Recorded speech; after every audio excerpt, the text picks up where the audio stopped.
chamo Giovana, vou falar um pouquinho sobre a religião na cultura africana, tá? As religiões tradicionais africanas, também referidas como religiões indígenas,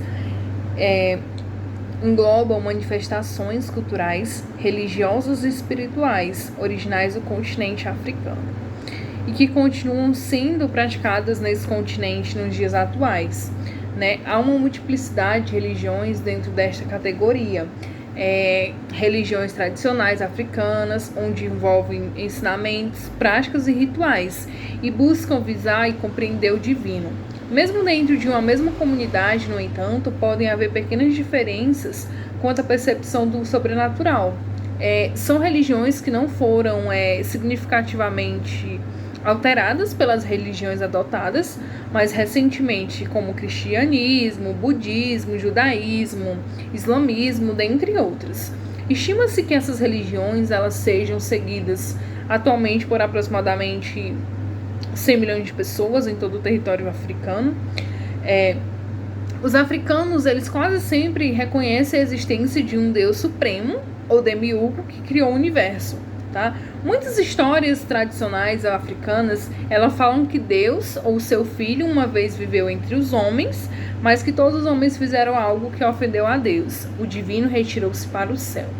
Religiões tradicionais africanas são definidas em grande parte por linhagens étnicas e tribais, como a religião Yoruba. A influência africana na música brasileira. A principal influência da música africana no Brasil é sem dúvidas o samba. Ele é uma espécie de cartão postal musical do país. Ele gerou diversos subgêneros e dita o ritmo de uma das maiores festas populares brasileiras, o carnaval. Além do samba, a influência africana na cultura brasileira vai do maracatu à congada, diversos sons e ritmos que percorreram o Brasil. A música africana ela contribuiu com os ritmos que são a base da boa parte da música popular brasileira. E os gêneros musicais coloniais de influência africana, como o lundu, eles terminaram dando origem à base rítmica do machixe, do samba, da bossa nova e outros gêneros musicais brasileiros atuais. Além disso, alguns instrumentos muito utilizados no Brasil, como o berimbau, o agogô, que são de origem africana. Assim, nós conseguimos enxergar a enorme influência africana na música brasileira. Oi, meu nome é Ângela e eu vou falar um pouco sobre a influência africana na formação da língua portuguesa. Muita gente não sabe e acredito que muita gente nem faz ideia, mas muitas palavras que a gente usa no nosso dia a dia, elas são de origem africana. A gente sabe que os negros eles foram trazidos da África para o Brasil para servirem de escravos, mas mesmo estando nessa situação, eles não deixavam de lado as suas crenças, sua cultura, tudo que eles praticavam lá, eles continuavam tentando praticar aqui da forma que era possível. E isso teve uma influência muito grande no português que a gente tem hoje. No nosso dicionário tem muitas palavras, que eu posso até citar algumas, como caçamba, cachaça, moleque, xingar, dengo. Essas e muitas outras palavras que são de origem africana, que a gente usa e a gente não faz nenhuma ideia, né, de o porquê de usar essas palavras. Existem muitas palavras que são usadas aqui e na Angola, por exemplo, que têm o mesmo significado. Mas é claro que também tem algumas que a gente usa aqui e que são usadas lá, mas são significados totalmente diferentes. Mas a questão é a influência que a África teve na formação da nossa língua. A gente sabe que o português do Brasil, o português que a gente tem hoje, ele tem influência de vários outros idiomas, de várias outras línguas, do indígena. Mais importante é a gente se conscientizar do papel que a África teve nisso, nesse processo, do quanto ela foi importante. Meu nome é Maria Isabela. Eu vou falar da influência da cultura africana na culinária. Vários pratos vêm da influência africana. O vatapá, o caruru, o mocotó fazem parte da gastronomia. Durante a escravidão, as mulheres negras elas eram responsáveis pela cozinha nos engenhos. Isso contribuiu para difundir a influência africana em nossa culinária. Com elas aprendemos a fazer feijoada, cocada, pamonha e o famoso acarajé. Podemos esquecer também da diversidade de temperos, como pimentas, leite de coco, o azeite de dendê, que acrescentam um sabor especial aos alimentos.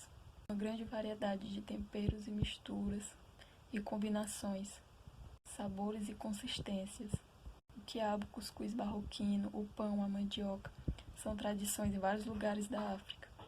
Me chamo João Victor e vou dar continuidade ao nosso trabalho falando um pouco mais sobre o próprio continente africano, onde ele é um dos 6 continentes do mundo, sendo que é o terceiro maior em extensão territorial. O território dele se estende por mais de 30 milhões de quilômetros, ocupando aproximadamente 20% da área continental da Terra.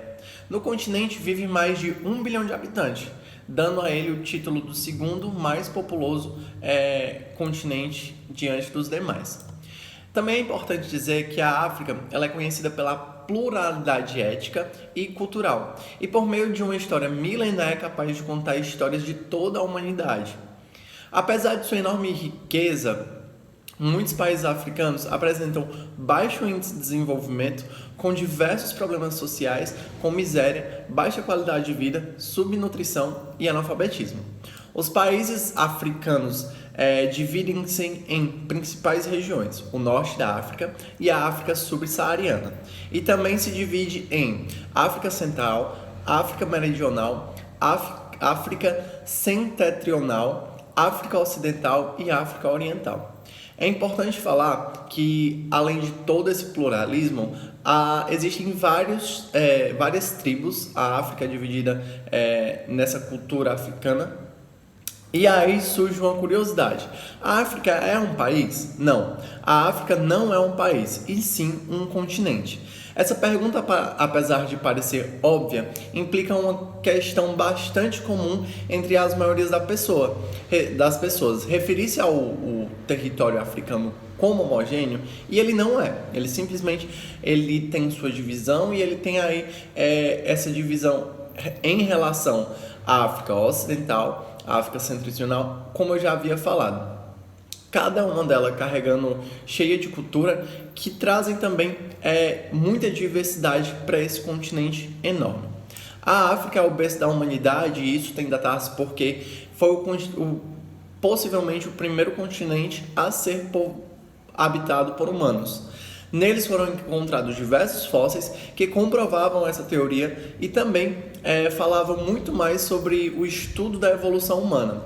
Estima-se que a porção norte do continente seja mais a antiga do mundo, ou seja, depois aí de todas as infrequências em relação aos intempéries, possivelmente esse continente venha a ser o mais velho. A população e o idioma já foram falados no nosso trabalho anteriormente pelas minhas colegas, e algumas curiosidades sobre esse continente enorme é que muitos turistas procuram a África para fazer safari, que na verdade são um encontro aí com essa biodiversidade incrível que eles têm e trazem muito esse contexto turístico. O Rio Nilo é considerado o maior rio do mundo e ele é desse local. Dos 30 países mais pobres do mundo, 21 infelizmente são africanos.